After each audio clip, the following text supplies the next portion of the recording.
আজ হচ্ছে 5ই মার্চ। তো আজকের দিনেই দিদিকে মেহেন্দি পরানোর কথা ছিল, তো দিদি চলে এসেছে। তো আমি যখন ভিডিও করতে আসি দেখি না মেহেন্দি পরানো অনেকটাই শুরু হয়ে গিয়েছে। আর এদিকে মেহেন্দির ডিজাইনটা কিন্তু বেশ সুন্দর হয়েছিল। তারপর আমার হাতটা তোমাদের দেখাচ্ছি, রংটা কিন্তু বেশ গাঢ় উঠেছিল আমার হাতে।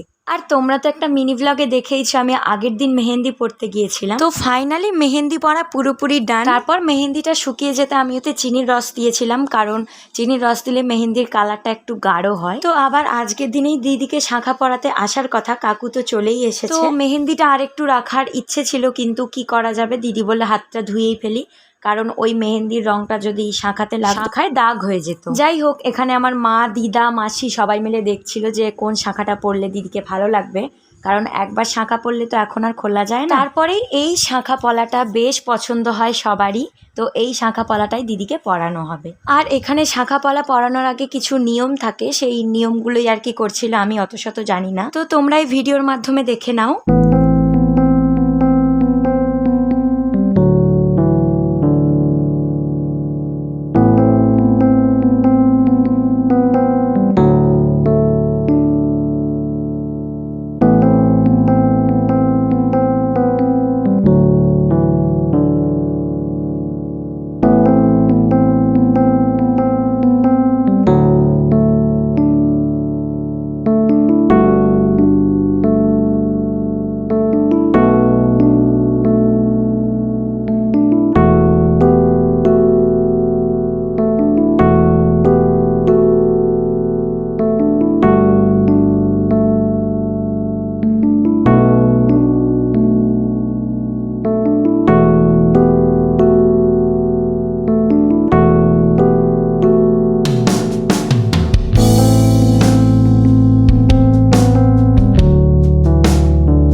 শাঁখা পলা পরার পর পুরো হাতটা যেন নিমিষের মধ্যেই পাল্টে গেল, তাই না? যাই হোক, আবার দেখা হচ্ছে তোমাদের সাথে পরের একটা কোনো ভিডিওর সাথে। টাটা।